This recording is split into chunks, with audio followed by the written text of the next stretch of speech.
After their impressively rapid evolution and rise to the most advanced race on Terraria, the Lihzards were all but betrayed by the race of planetary overseers, the nymphs, seemingly for the greater good.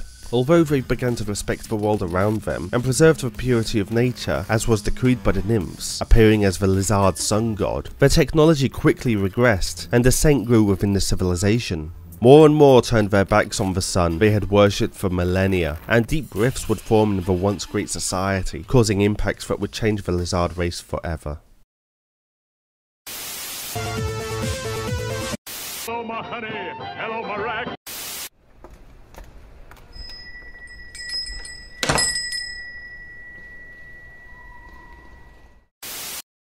For a time, the Lihzahrd people managed to live under the new direction of their society. Insect farms began to be worked by hand again, and solar collectors were built to power what was left of their advanced technology. Hardship was at an all-time high though, and some families even starved, but for their great god, it was a sacrifice they were happy to make. During this time, those who did not agree with the new ways were just an isolated few, suffering their own hardships after being shunned by the general populace. That was until a fateful day when the sun would ultimately betray the Lihzahrd people.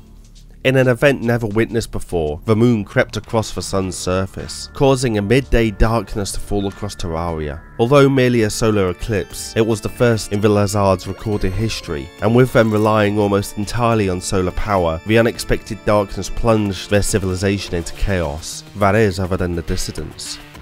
The technology they still used did not rely on the sun, and after the eclipse had passed, their ways were seen as the way forward. Fearing another eclipse would occur at any time, the people flocked back to the old technologies, and soon began to see the moon as a more powerful entity than the sun. Cults sprang up around lunar worship, and soon enough a whole new religion was formed, embracing the darkness the moon brought.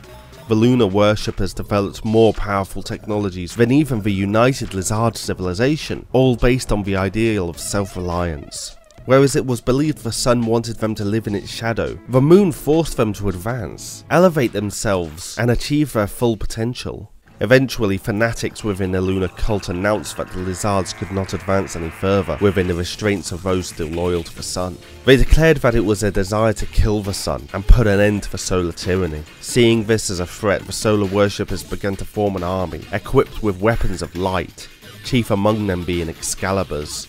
This, it would transpire, would be their own undoing, as the general people of a lunar religion saw the creation of this army as the ever-tightening grip of oppression, and caused them to flee to what they saw as the safety of the lunatic cultists.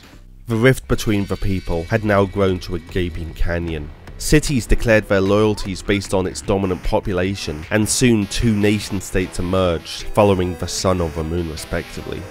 Fearing the great solar army, especially now, another force was raised on the lunar side, bestowed with weapons of darkness, including the feared Night's Edge. Whereas the Excaliburs had been forged from hallowed ore, the distilled essence of light deep within Terraria, each Night's Edge was formed from the most powerful elements of the world, from fire and earth, and from the literal blood and grit of the oppressed moon worshippers. Again, where the sun had provided for the solar Lihzards, the lunar society had created a powerful weapon from their own sheer determination.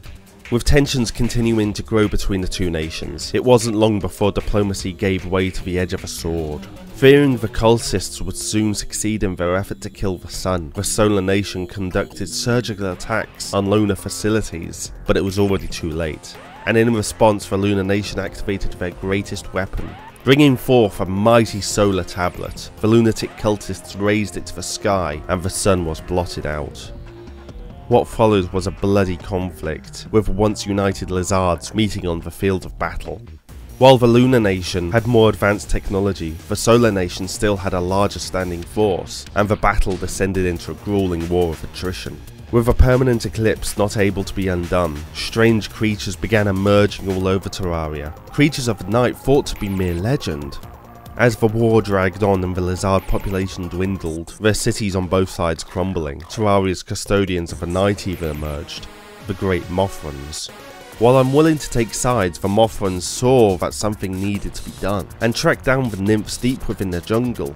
Having already caused enough damage and being ultimately responsible for the war itself, the nymphs' leader, the High Dryad, decided that they would not interfere. But it was agreed that if the war was ever to end, that the nymphs would harbour the survivors so that the Lihzards could still live on in some form.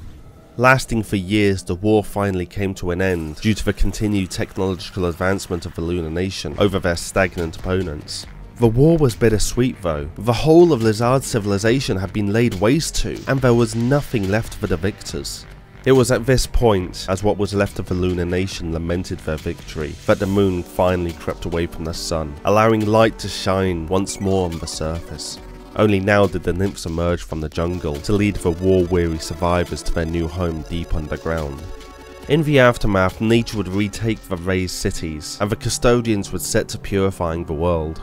After seeing the destruction wrought by the broken weaponry still strewn across the battlefields, the Mothrans feared their use by a future race that may evolve on Terraria, so set to collecting the armaments and hoarded them so that they may never draw blood again. Deep within the Lihzahrd sanctuary, the remnants of the Lunar Nation still tinker with their technologies and worship the great Lord of the Moon, but a time would come when they would learn of the Moon Lord's real nature, and the future of Terraria would be held solely in their hands.